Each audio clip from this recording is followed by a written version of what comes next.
Hey friends, this is Something Contemporary, where we highlight some of the more contemporary songs within our faith. Today, since we're coming up on Pentecost Sunday this Sunday, I wanted to highlight one of the songs I thought would be really great for Pentecost. The one we'll be doing is called Start a Fire. It just, unfortunately, since we don't have a band here, it doesn't have the groove that the original recording is, but I'll try to remember to add a link below so you can hear the original as well. I love the language in this.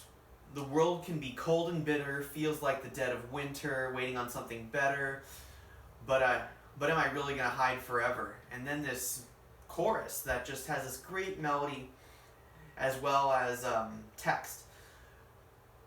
Usually when we're going into these contemporary hymns, the one thing I really appreciate most is that more relevant language. So, and start a fire in my soul, fan the flame and make it grow, so there's no doubt or denying. Let it burn so brightly that everyone around can see that it's you that we need. Start a fire in me. It's really lovely. I will say though, with this hymn, this is definitely more of an example of complex rhythms that make it very, very difficult for congregational singing. So whereas this would be perfect for maybe a choir learning as a musical offering or doing with Unplugged as an offering or a postlude prelude type of thing, these rhythms are not helpful for consistency or comfort of singing. So for example, you get things like this.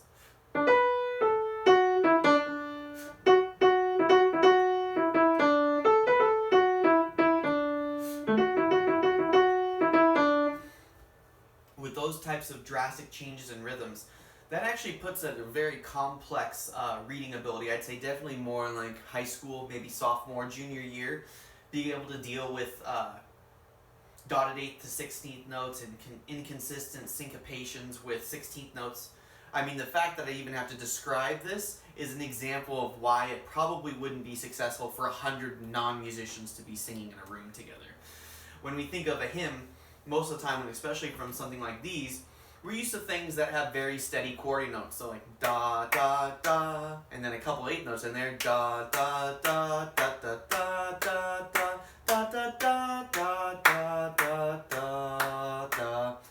Very, very easy to recognize rhythms. I mean, for the most part, anyone who's gone through elementary or middle school music program could easily read everything in a hymnal like this, which that's the only downside I see to most contemporary music. But at the same time, the style, the feel, and all of that really is more reminiscent of our time is also the reason why we want to have it. So it's just that continual dangling between that freshness but then accessibility. So with that, I invite you to sing this song along with me, Start a Fire. The lyrics will be in the description below, and let's do this. This will be fun.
that was Start a Fire. Once again, thank you so much for watching this segment, Something Contemporary. Unfortunately, this will be the last time that we do this, at least on a regular basis. We might find ways to throw them in sparsely here and there, but just thank you so much again for watching this. It's been a lot of fun continuing to make music with you, even in this not getting to be together time. This segment really was important to me for many reasons. The main one is, I'm a traditional musician, so it's very easy for me to hold into that bias and just continue doing the things that we've always done. But at the same time, as a jazz musician and also contemporary pianist and saxophonist, I see the merit of trying to do things and move forward, especially when I think of the language in a lot of this. Maybe it's not the most inclusive language for some of those who want more of that, but those are the same problems you're going to see in a lot of the traditional music, probably even more so. But just that feel and the relevancy of the topics and the way they're conveyed within this musical structure is refreshing. And one of the things I see as a goal with this is, when we're listening to this, how do we find the music that, one, speaks to our theology and speaks to a healthy theology and a relationship with each other and our relationship with God, but two, also continues to be singable and allow for the congregation to praise God in song together. And that's, always the kind of the crux that I see with this is, I love this song, but I know we couldn't do this as a congregation unless we spent several months working on it. And then at that point, is that adding enough value to our community to want to do this one specifically? And then from there, which choices do we make a song to do that? So it's very complex, but I think continually being in relationship and the friction of that contemporary and traditional models of music is important. So I would love to hear from you about this and see maybe ways in which we can explore contemporary music in our church and in the future in a way that still speaks to us and allows for congregational participation. So please go back to that Facebook post that linked you to this video, and I'd love to chat with you more about it. Thank you so much again for watching this. It's been a real pleasure, and remember, I'm always going to be there for worship, so if you want to do music stuff, worship on Sundays is perfect time. Also fellowship at 9 and noon on those days. I'm usually always there and would love to chat with you more. So, alright, I'll see you next time.